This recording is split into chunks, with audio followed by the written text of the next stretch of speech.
ഷിരൂരിൽ മണ്ണിടിച്ചിലിൽപ്പെട്ട അർജുനായുള്ള രക്ഷാപ്രവർത്തനത്തിൽ വീഴ്ചയുണ്ടായെന്ന് സമ്മതിച്ച് കർണാടക.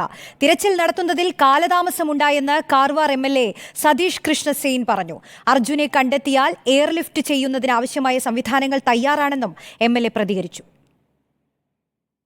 മണ്ണിടിച്ചിലുണ്ടായ സ്ഥലത്ത് കർണാടക സർക്കാർ കാര്യക്ഷമമായി പ്രവർത്തിച്ചില്ലെന്ന വിമർശനത്തെ അടിവരയിടുകയാണ് സ്ഥലം MLAയും. രക്ഷാപ്രവർത്തനത്തിൽ ചെറിയ കാലതാമസമുണ്ടായിട്ടുണ്ട്. വീഴ്ചയുണ്ടായിട്ടുണ്ടെങ്കിൽ പരിശോധിക്കുമെന്നും MLA സതീഷ് കൃഷ്ണസേൻ പറഞ്ഞു.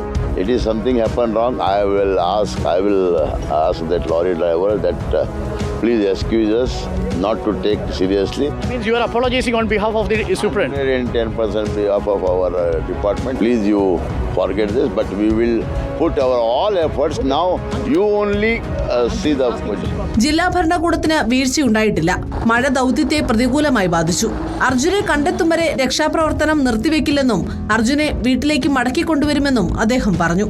We will ensure you that today it will happen. Something will get positive. And what assurance has been given by Ben's people that up to 6 days there will be nothing will happen wrong. Now today we are running with 6 days. 6th day definitely we will reach the goal. അർജുനെ കണ്ടെത്തിയാൽ അടിയന്തര ചികിത്സ നൽകാനുള്ള സംവിധാനങ്ങൾ തയ്യാറാണ്. Airlift ചെയ്യാൻ നേവിയോട് helicopter ആവശ്യപ്പെട്ടിട്ടുണ്ട്. Lorry ഉടമ മനാഫിനെ SP മർദ്ദിച്ചതിലും MLA ക്ഷമ ചോദിച്ചു. News desk reporter.